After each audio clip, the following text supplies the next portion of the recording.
Welcome to 360 Money Matters, where financial planners Billy and Andrew talk all things financial planning. This podcast aims to increase your knowledge and confidence with all things money. Each week, they will cover topics like wealth creation strategies, investment principles, creating passive income, paying off your debt faster, and much, much more, so you can live a life on your terms without limits. Hello and welcome back to another episode of the 360 Money Matters podcast. I'm Billy and I'm joined by my co-host. Andrew. Bills, how you going? Rugged up nice and warm in this freezing weather. That's true, Andrew. It is. It's freezing and it's 8 degrees outside in Melbourne. So there you go. There's our public service announcement. Yep.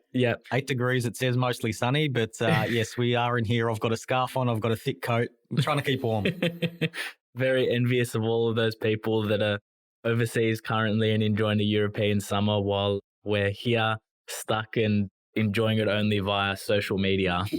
It is. It's difficult to digest and they look like they're having a ball. So if you're listening, then we're definitely thinking of you.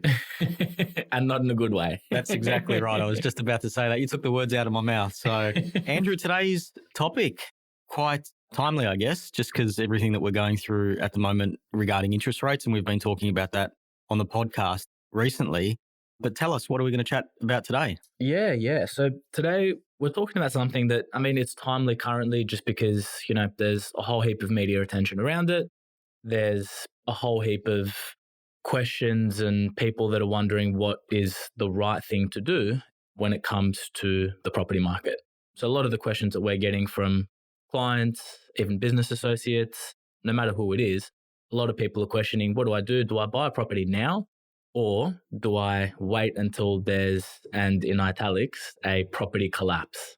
Because that's some of the rhetoric that's been going around and that's some of the things that the media has been quoting. So today, hopefully we can help you decipher through that and help you make a bit of an informed decision around what you do with that property purchase. I always love this one in the media, Andrew, and I've got this really big smile on my face. It'd be great if we could record it because everybody would see it on video, but it's funny how property just invokes these emotions. Yeah. And, property price collapsing. And I'm reading stuff in the media about interest rates being debilitating. And I'm like, hang on a sec. They're coming off all-time lows. Like, we're not. Yeah, we're talking about interest rates from, 2-3 years ago. We're not talking about interest rates from 15, 20 years ago. Yeah. So I find it quite interesting. But yeah, essentially, so we're trying to, I guess, state a case around when we should be buying property if we're in a position that we're thinking about it and potentially looking at delaying that purchase in the event that the property market does decrease substantially. And I guess there's an opportunity cost that people are looking at saying, hey, if I buy today and it goes down 20%, I've overpaid by 20%, or I could just wait, see what happens in the hope and expectation that does collapse and you pick up a bargain, which, look, for the record, I don't see happening, but we'll get into that and I'm sure it'll come across when we have a chat about it. Yeah, I think the biggest thing to note, and look, this is a conversation that we have in any market environment because it's such a large purchase. And so there's naturally people are overthinking in some instances, but to look at it in a huge amount of detail because you're committing a large amount of money. And in most instances, you're also committing a 30-year loan term, but especially prevalent when there's media hype around what's happening with property prices. There's a lot of talk in the media as to what's currently happening and what the expectation is that will happen in the future. So really, this is nothing new. The media is always going to sensationalize. They're always going to be talking about the most extreme examples. I think Billy and I were talking about it, or I was mentioning the other day. All that we're hearing in the media at the moment is building companies collapsing. Now, I have no knowledge in this matter, but more building companies actually going under at the moment, or are we just hearing about it more on the media and that stuff happens just each and every day? I have no idea. But the fact that it's in front of our faces, the fact that we're, seeing it all of the time has people concerned about the building industry and engaging with the builder. Same thing with the property market. When it's in your face every single day, when the media is talking about it and the media is saying that, economists are coming out and property prices are going to collapse by 20% and 10%, other economists are saying, and, there's all of this talk around it. I can understand why people are a little bit fearful and are sitting on the sidelines to some degree, waiting for something to happen or waiting for all of this to play out. Yeah. As you mentioned that, I'm sort of thinking back to what we had experienced during the early days of COVID, and property prices were going to take a hit because obviously people couldn't work and they were stuck at home and what have you. the complete opposite happened. It was absolutely the complete opposite, where house values just have increased, and we'll talk some numbers later on and stuff. But the truth is, it did the opposite of what everybody was thinking and anticipating. And I don't know if that's going to be the case here, but there are a few things to point out that should continue to support a healthy property market. The first one is, it's really obvious, but it's always interesting to point out, but as an asset class in particular, and I guess for the sake of clarity, we are talking primarily about and predominantly about residential property. So in this instance, not only does it form an investment asset class, but it's also a necessity because people need to live somewhere. That's the case, and that will always be the case. We've still got issues with supply being low right across the board. I think that's an issue in most capital cities. You go and then couple that with what you were describing before, Andrew, about the building industry, and whether or not we are hearing it more and that's just what it is, or if it's actually happening, once again, I'm not sure either.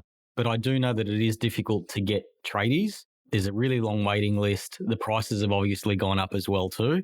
So trying to get stuff done has become more difficult as well. So that leads into that whole supply thing that we were talking about. And then I guess when you're looking at the data, you've got to be critical when you're looking at it. Clearance rates are still fairly high, in my opinion. And maybe it's too early to call it or anything like that. But from what we're seeing so far, I don't think it's a big issue. And I understand where the media comes from when they love to grab things and sensationalize it, because that obviously gets eyeballs and it, sells advertising and things like that. But clearance rates are still pretty high from what we're seeing. Yeah. And at the end of the day, if you listen to the media, all you got to do is just stop eating smashed avo and eggs for breakfast every morning. And there you go. Everyone's now got the ability to purchase a property. So it's fine. Even if it collapses, it just means that the brunch scene is just going to take a hit. Well, it may not be the smashed avo now. It may be the lettuce. So you can't have a salad, right? Unless it's cabbage, apparently. So yeah, just for context for those that aren't listening in Melbourne, I can't remember who it was, but someone ran an article that millennials were eating too much smashed avocado and that's why they can't afford to buy a house. And for a few years, that's been very persistent as the joke in the industry around that's why people can't afford to buy a house, as ridiculous as that sounds. And at the moment, we're experiencing a lettuce shortage, so we can't buy lettuce under, I think last time I went to the supermarket, it was $8 for one iceberg lettuce. So definitely walk straight past that one and into the next aisle. The annual results came out, just digressing for a sec, but the annual results came out recently for the Yum Group, which owns KFC and Taco Bell and stuff like that. And they were talking about, their results have gone up, which is great. Their business has been going well. And they were talking about the lettuce shortage that's still going to impact us until spring. So in their hamburgers that have lettuce, they're still going to use a lettuce and a cabbage blend up until spring. So those people that like the zinger burgers and stuff, you're going to get a blend in your burger. So up until spring, that's when we have to wait, apparently, for the next harvest to come through. Weird world that we're living in at the moment. Sorry, went on a bit of a tangent there. But no, you're absolutely right. I mean, clearance rates are still fairly high. Like we're still seeing clearance rates of, high 60s, low 70% in terms of clearance rates over the weekend. And really that's representative of the fact that there are still buyers in the market and there are obviously still people that are purchasing properties. To contextualize it a little bit, the media is talking about property prices have already taken a larger decline. It's been, the largest decline that we've seen of a few years. We had a 0.3% decline in house prices, a median decline in house prices over Victoria. So I'm talking specifically about Victoria at the moment. And we had a 0% decline in prices for units in Victoria. That's not a collapse. That is absolutely nothing. That's a drop in the ocean. And to put further context to it, property prices increased by 23% the year before. So hang on. Say that again, Andrew, and just emphasize that for me, please. 23% is how much the property prices grew the year before. So to sit there and say that a 0.3% drop in house prices or a 0.9% drop in unit prices is a collapse and a signal of doomsday for the property market is just absolutely absurd. And really, I hope shows listeners and shows people that are in the property market that the media is clearly sensationalizing, as they do, because their business is eyeballs and their business is ears. They want people to see and hear what they're saying, irrespective of what the narrative is. And so naturally, they're going to talk about the most extreme scenarios. Yeah. And I guess we're finding ourselves in an interesting position at the moment because we are seeing interest rates increase, and that hasn't happened for a long period of time for us. And it's an easy story to push. And, you're right, fear does sell some stuff, but increasing rates will naturally put pressure on households. In saying that, and obviously we've got a lending arm associated with our business, so we go through this day in, day out with our clients. But when people do get assessed on a mortgage, they're getting assessed at the rate that they're going to be paying that's available when they take out the loan, but they're also getting assessed at an assessment rate, which is 250 basis points higher than the rate that they're going to be paying at that particular point in time. Now, the reason why banks do this is because they want to build in future rate increases and assess and determine the borrower's ability to be able to fund that in an environment where rates have gone up. So even though we are seeing rates increase and we're going to see them continue to increase, theoretically, on paper, when that person was assessed for that loan, they should be able to afford interest rate increases. It's as simple as that. And I'm not saying that it's a throwaway line because it does have impact on your household. Obviously, you're spending more money on your mortgage and you're not getting anything else in return for it. But this thing about interest rates increasing by 50 basis points, 100 basis points, and people not being able to afford it, the banking system is very, very heavily regulated. There's checks and balances in place, and people have been assessed at a higher interest rate. So we shouldn't see a huge amount of issues with interest rates increasing by, I guess, what the Reserve Bank is talking about.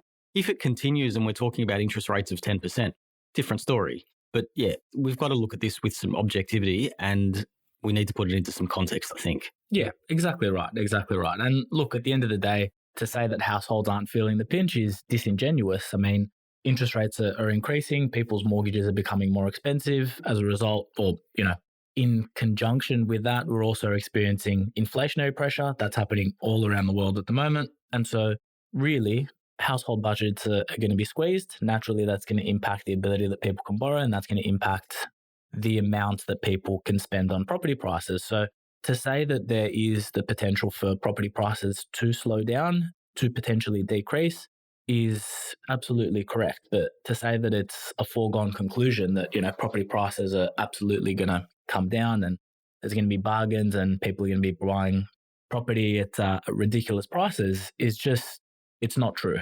Or to say that it is true, you can't do it with any degree of certainty. So yes, there's going to be some pressure that people are going to feel as a result of all of the things that are happening. But the other thing that's also important to note is that as interest rates rise, investors in the property market, they're only going to feel a percentage of the interest rate increase because they're also claiming a tax deduction on that increase, because if it's an investment property, it is tax deductible. So yes, naturally, we are going to feel an impact with all of the things that are currently happening, especially with an increasing interest rates. However, an important thing to note is that investors are also claiming a tax deduction on those increases. It's an expense for an investment asset. And so you're only going to feel, if you're an investor, a portion of the increase in interest rates, not the full increase in interest rates, because you will claim a tax deduction on it as well. On the flip side of it as well is those that were fortunate enough through COVID to continue working, what we saw was a massive increase in household savings. And so while people were stuck at home, they weren't, spending money on discretionary expenditure. Household savings went essentially through the roof. And so what we're also seeing is, and what we experienced sort of last year, is people have higher deposits towards a house because of the fact that their savings had increased and they weren't going out and spending money. And really what that means is that there's a further demand for property. There's a further demand, especially the larger properties and the larger family homes, while people are working from home, while people want a spare room to be able to have a study. There's certainly demand out there for property, and the household savings is there in order to facilitate that property purchase. Yeah, I think the latest figures we're sitting on like $200 billion of household savings that we've accumulated during COVID. So whether or not that's going to get deployed in the housing market or just be used as a buffer or used for consumption, we'll wait and see. But that definitely gives people a better cushion, I guess, to be able to feel more confident making these decisions, I think. Yeah, exactly right. The other thing that we frequently hear is it's just impossible. Prices, they can't keep rising. They can't keep going up. The normal person can't afford to buy a house as it currently stands. It cannot keep going. And while, sure, that's definitely a point of note. As housing becomes less affordable, you naturally expect that the demand for it will start to dry up and the prices will start to normalize. But it's also important to note that there's many countries around the world where it's just impossible for people to own property. It's not a normal thing. We talk about the Australian dream and having your own property that you're living in, and it seems like in Australia it's almost like a birth given right. However, in many countries around the world, that's just not a possibility, and people don't even aspire to it because it is so unaffordable and because property prices are out of reach for the regular person. Whether that's a good thing or not is a different conversation to have. But an important thing to note is, there is a possibility that it just becomes unaffordable and the average layperson doesn't own a property in their lifetime. That's certainly something that can happen, and we've seen it around the world. Yeah, I don't think we're there yet with Australia, but you're definitely right. I mean, there's countries out there that have intergenerational loans. So the idea is that you won't be able to afford to pay off the debt that you've got within your lifetime. So I guess your beneficiaries, your children, whoever it may be, end up taking that asset, but also taking the debt on as well too. So it's definitely something that's commonplace in some countries overseas. Yeah, and this is an old statistic, so please don't hold me to it. There was a statistic that I was looking at that was saying that in Japan, it takes on average 2.5 generations to pay off a property. There you go. So talk about, it's not just intergenerational wealth, it's intergenerational loans. So what are we saying? Our 30-year loan term that we have as kind of a standard in Australia is not too bad. Yeah. All right. So what do we do, Andrew? I mean, obviously we're talking about whether or not, or trying to give our listeners some information to help them make a decision. Do I go now or do I hold off because things are going to get worse and I'm going to be able to pick up a bargain? I guess that's probably the thing that's on a lot of people's minds, that if the media are correct and property prices do decrease, I'll be able to, and I say this sarcastically, but I'll be able to snap up a bargain and things will be rosy. And as soon as I buy, the next day the market's going to turn and go back up and I'm going to pick up something really cheap for next to nix under market value. Just doesn't happen, by the way, and it's impossible to pick. Andrew, what do we say? What do we do? Obviously, we look long-term. Yeah, exactly right. I mean, at the end of the day, trying to look at, what an asset's going to do in 6 months' time or 12 months' time is virtually impossible, but purchasing an asset and looking at what's it going to do or how much is it going to be worth in 10 years' time is a much more tangible answer that you can, you've got far more certainty around where that's eventually going to lead. The thing that I'll frequently, tell clients is, especially when you're looking at property, you buy when your circumstances permit.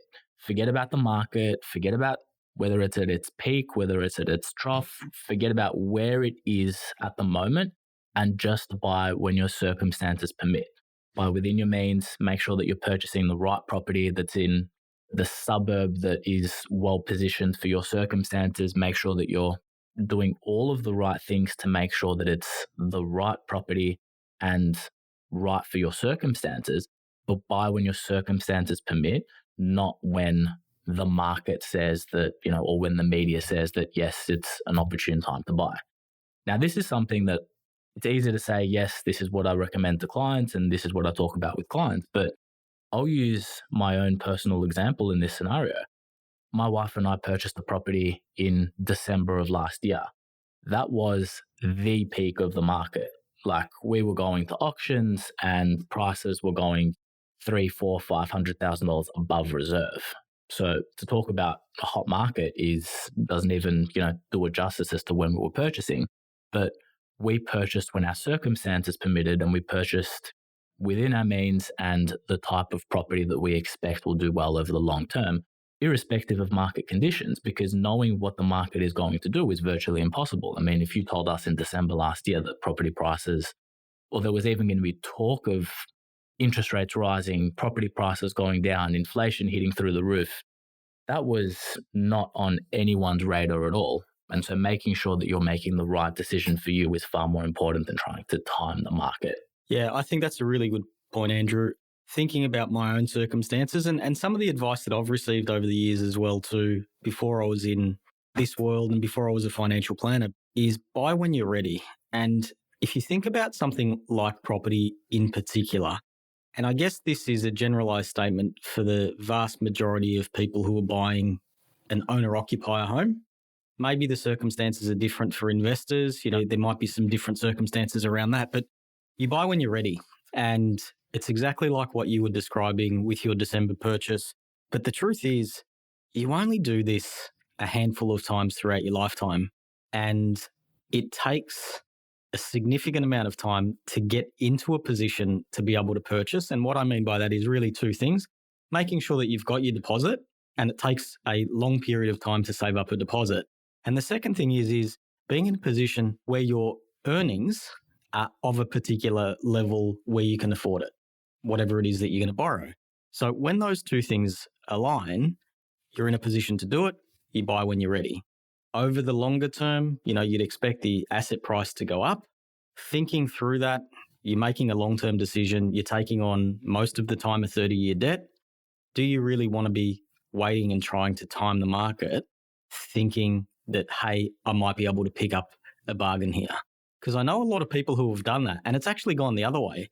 So you look back, and the period that you were describing with prices going $500,000 above reserve and stuff, that was a really hot market. But if you bought before then and then you rode that up, you'd obviously get the benefit of it. But what I'm trying to highlight with that is the market can move so quickly that today you're looking at a house or a property worth X, the market moves and now all of a sudden that property is worth Y and it's out of your reach. So you're continuously chasing your tail. So for me, that advice that I received all those years ago about buying when you're ready still rings true today. Yeah. And look, at the end of the day, I'm not advocating for going absolutely nuts and spending over reserve and spending over, what the property is actually worth. So the other thing that I'm also cautioning is when those properties, because it will happen, and it happens in virtually every market because people get overly excited and get emotional with it, but you don't bid $500,000 over reserve just because you're ready and you can afford it and it doesn't matter what the property is worth. So you still need to make an informed decision when you're doing so, and you still need to make sure that what you're paying for, or what the property is worth, is what you're paying for it. But trying to time market cycles and trying to do it in the most opportune time is not only impossible, but it's just, if history is anything to go by, when was the best time to purchase a property? And that's yesterday. And when's the next best time? And that's today. Now, yeah, sure, there's, some short-term fluctuations within that. But over a long-term basis, if history is anything to go by, there's only one direction that any investment or any asset prices are eventually moving towards, and that's up. So the sooner that you get into it, the better. Again, making sure that that is just within your means and the right thing to be doing at the time is the question that I'd be asking, not, is this the perfect market environment to be purchasing? Yeah. Yep. And the other thing too is, in this type of market as well, it's not as, I wouldn't say difficult, but you don't seem to have the same level of competition that we did, you were talking about December of last year. Yeah. So it could be an opportunity to be able to buy a property without needing to compete with all of those as strong market forces as what was around not that long ago. Yeah, exactly right. Exactly right. So taking the opportunity that's in front of you, one in the hand is better than two in the sky, as they say. Buy when you're ready, Andrew, right? That's it. That's it. So look, hopefully that helps summarize our sort of thinking around property market. Should I wait? Should I go? What does that look like? Hopefully it gave our listeners some things to think about and a little bit of clarity around that. Andrew, thanks for your time today. Always a pleasure. Always, Billy. Thank you. And thanks again to our listeners. Once again, details are in the show notes. So please reach out to us if you have any questions. And we look forward to catching you on the next podcast. Thanks for listening today. If you have any questions on what we talked about or would like to have a chat about your money journey, visit us at 360fs.com.au. Just a reminder to our listeners that the information contained in this podcast is general in nature and it is not intended as personal recommendations for the audience. Please consider whether the information suits your circumstances before acting on it. This information is provided by Billy Amiridis and Andrew Nicolaou of 360 Financial Strategists Pty Ltd authorised representatives and credit representatives of AMP Financial Planning.